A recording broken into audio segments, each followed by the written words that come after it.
Today's episode is all about chatterbaits. Where to throw them, what colors to use, and when the bite really gets tough, a little secret that not very many people know. Let's get into it.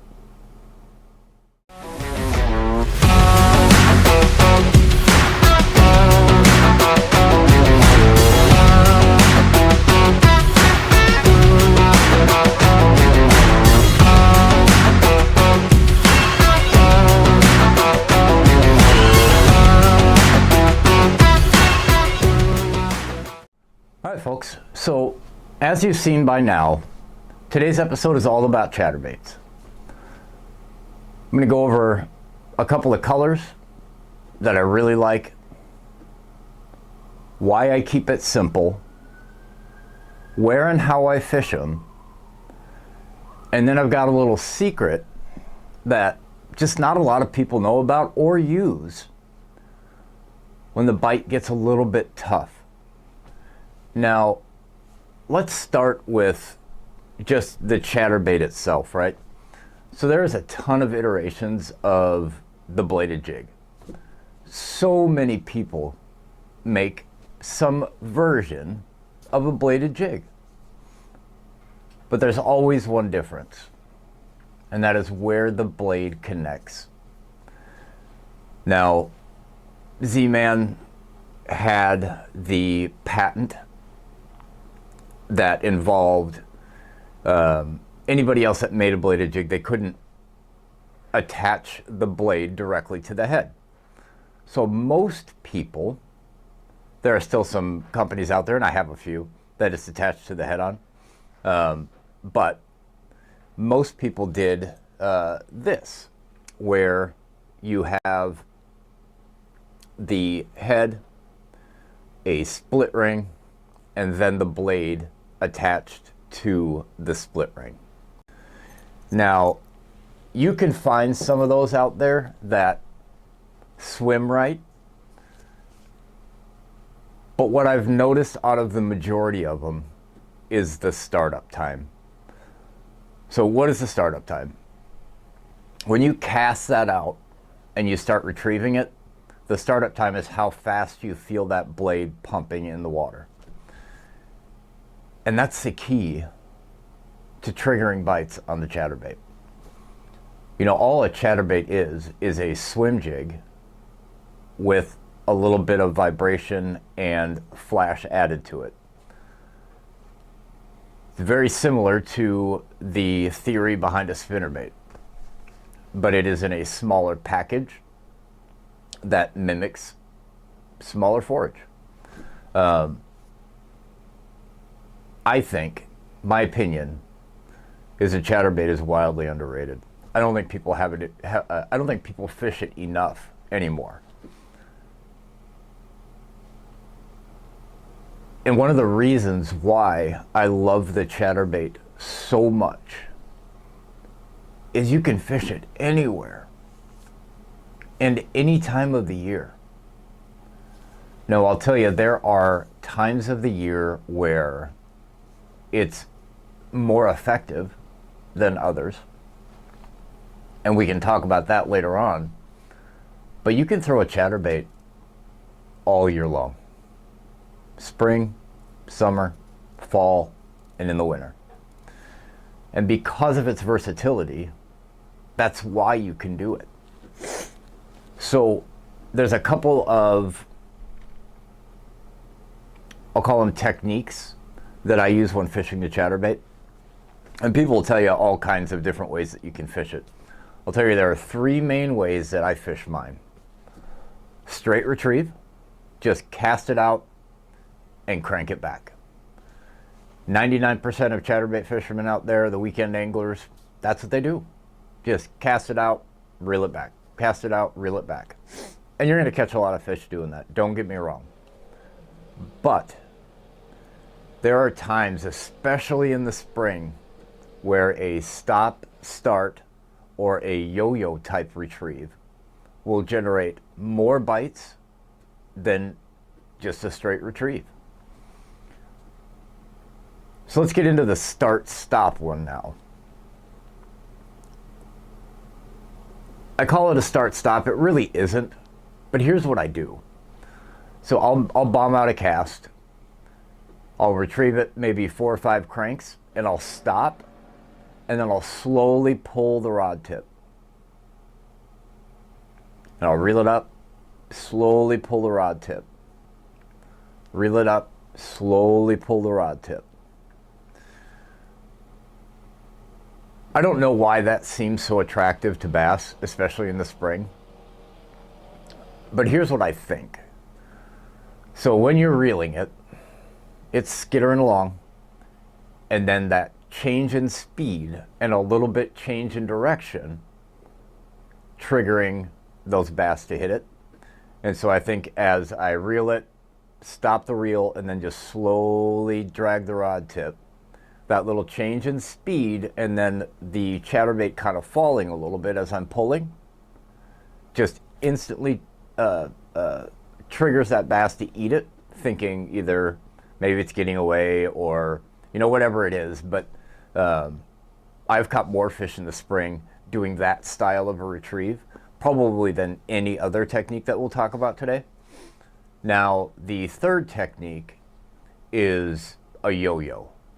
So really simple, pretty self-explanatory. Cast it out. Now what I do here is I let it sink all the way to the bottom. And I'm usually doing this technique in, 10 feet or less of water. I don't throw this out deep anywhere. But 10 feet or less of water. I let it sink down to the bottom. I'll reel up the slack and pull it up, and then just let it sink back down to the bottom. Reel the slack up and give it a little rip. It's diving down to the bottom, and then it's shooting up off the bottom, and then fluttering down. Now on that particular technique, what you'll notice, you'll get 99% of your bites as that chatterbait's falling back down. I've gotten a few where you pull it up and it grabs it as soon as it shoots up. But when it's falling, it's at its most vulnerable, right?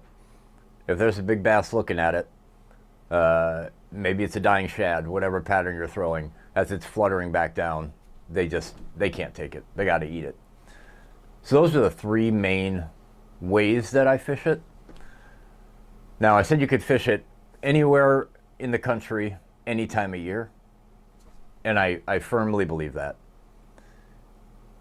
I will have a chatterbait tied on everywhere I go, no matter when it is.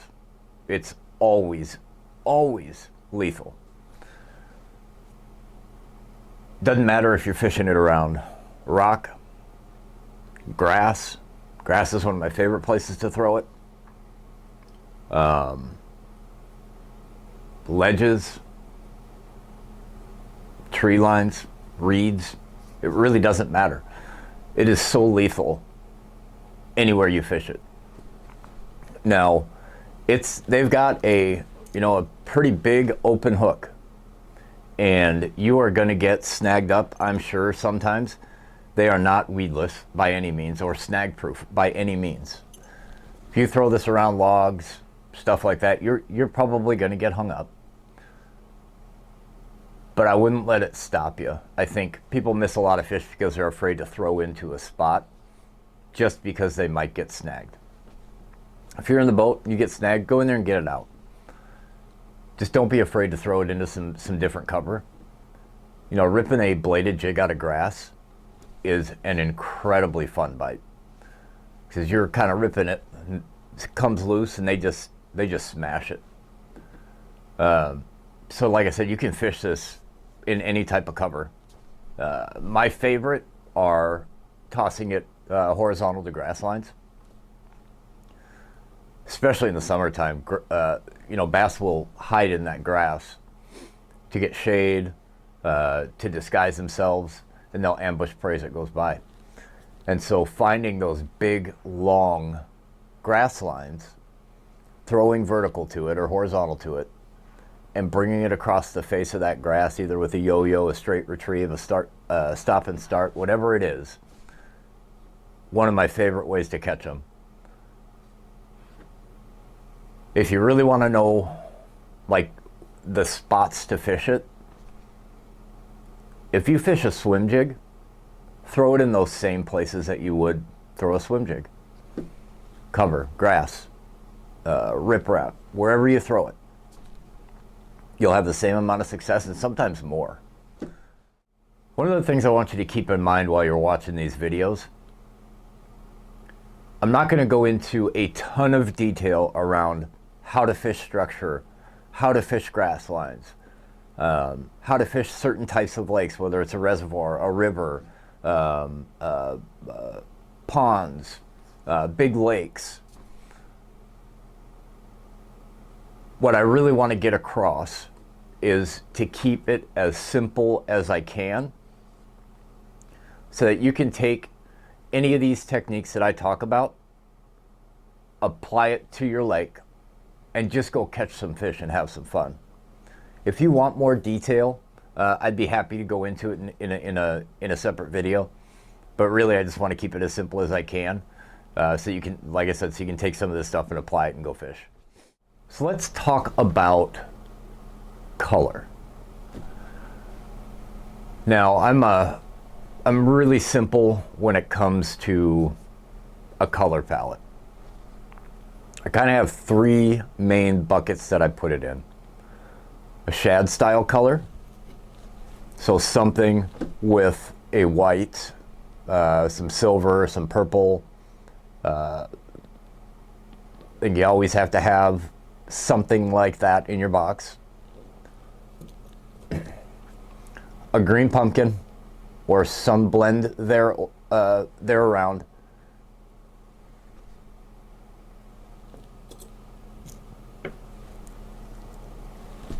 Black and blue. It's your other just basic go-to color. Now I have some wild colors for sure. One of my favorite colors is this, but it's just a variation of green pumpkin, right? But this is designed to look like a bluegill. It's got some orange in there. It's got some chartreuse, a little bit of blue, some green pumpkin, brown. Really nice bluegill imitator. And this one in particular has got a nice full skirt, so it really boosts up that profile. And I'll throw this a little bit more when the bluegill are spawning and the bass are up there eating them. It's just a great variation to imitate a bluegill. But my three colors, like I said, shad, green pumpkin, black and blue. Any variation in between there is up to you, but I don't think you need to overcomplicate it. I'll add one other color just because I think in the spring it's crucial, and that is like the fire craw, the reds.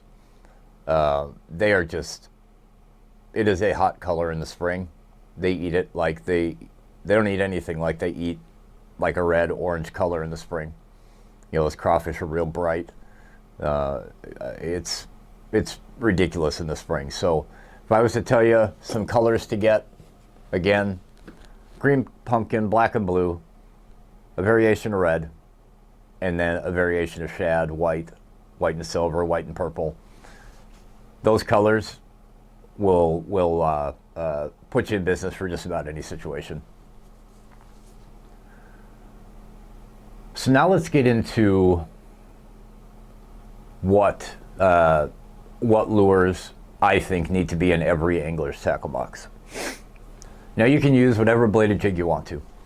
And a lot of people will tell you that the jackhammer is the king of all bladed jigs. And I don't know that I disagree. But I won't buy them because they're too damn expensive, when I know that I can get a different one that will perform 99% as well. And the big draw on a jackhammer is startup speed. It is the fastest startup of all bladed jigs, and I will not dispute that. But there is a very close second. And that is the Strike King Thunder Cricket. You can get it in great colors. It's got an awesome hook. I think that this lip design on the blade will come through just about any cover that I've thrown it in. Absolutely as weedless or snag proof as a bladed jig can get, and great startup speed. 99% of the time on the first or second crank, this thing's pumping away, gives off an incredible amount of vibration, and I catch the most fish on the Thunder Cricket itself. Now, the other one that I think should be in everybody's tackle box is just the original Chatterbait. They're like $7. Startup speed's okay. Great colors. Depending on the style that you get, could have a tungsten head, could have just a regular head. This one's a tungsten head. But again, blade connected directly to the head. Decent startup speed. Excellent bladed jig. So those two, if I could only pick two, those are the two I'm picking all the time. Now, I told you I'd give you a sneaky one, and I'm not going to deny you that. But I'll give you a scenario. So let's say that you're fishing a weekend tournament, Thursday night or whatever, and everybody's throwing bladed jigs because that's the hot one. That's the hot bite. You're out there throwing bladed jigs where other people have been. You start not getting fish or getting short strikes, or it's just not producing like it was earlier in the day. There is a way that you can still catch fish on a bladed jig when nobody else is. And so when it gets really tough and the bite seems to slow down a little bit, there is a chatterbait that you can throw that will fire them right back up.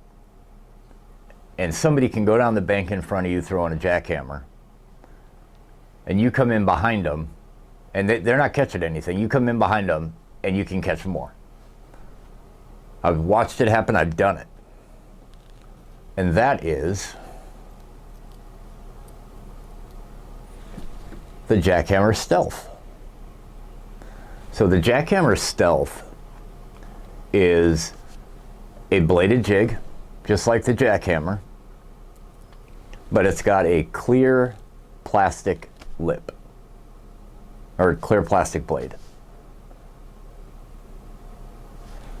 Lets off a little less vibration, is far less unassuming, and when the fish get accustomed to seeing everybody throwing that bladed jig at them, this gives you something just a little bit different with all the benefits. Most of them haven't seen it before, and those fish that other people aren't catching, you're going to start catching. And I've got those in multiple weights and multiple colors for just that type of a scenario. You know, they get used to seeing that same bait go by their head 100,000 times, and they start to get a little bit tight-lipped. And I promise you, you throw on one of these jackhammer stealth blades, and you're going to get some bites where nobody else will. Keep it simple on the colors again: black and blue, silvers, purple, green pumpkin, and red. Those colors will run across the gambit. You'll be able to fish any scenario, anytime. Another question I get asked a lot is, how do I store my bladed jigs? So I've got bladed jigs in, just a standard 3600 tackle box, a whole bunch of them just kind of stacked in there. And that's a fine way to store them, not that big of a deal. But my favorite way is the 6 Sense bait chamber. I talked about this when I talked about jerkbaits a little bit. But this is a smaller version of that jerkbait bait chamber, made just for bladed jigs. And when you open it up, on the inside, just slots for everyone. Slide the blade down in that little top coffin deal, and they just stay in there.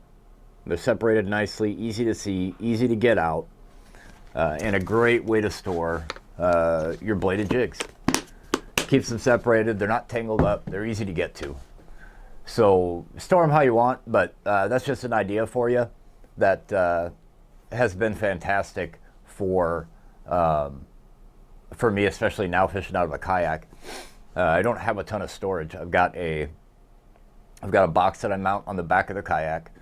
I can fit all 5 of my 6-cents bait chambers in it. I can put exactly what colors I want in those, and then just go out. And I've got everything I need. Keeps it nice, organized, simple, and when it's simple, you're the most be the most organized and efficient as you can on the water. So we talked about where to throw them, how to throw them, the colors, and the bladed jigs that I would use, along with storage. If you have any questions, or maybe there's a way that you fish it that I didn't talk about today, and you want to share that, throw it down in the comments. I'd love to hear some other ways that you guys are fishing them and having success.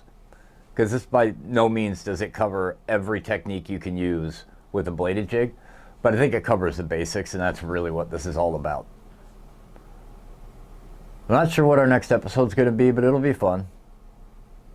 If you guys have a suggestion for the next episode, maybe you want to talk about glide baits. Maybe you want to talk about square bills, deep diving crankbaits. Let me know what you want to hear about, and we'll cover it. Once again, hope this helps you guys out on the water. Tight lines, and we'll see you in the next episode.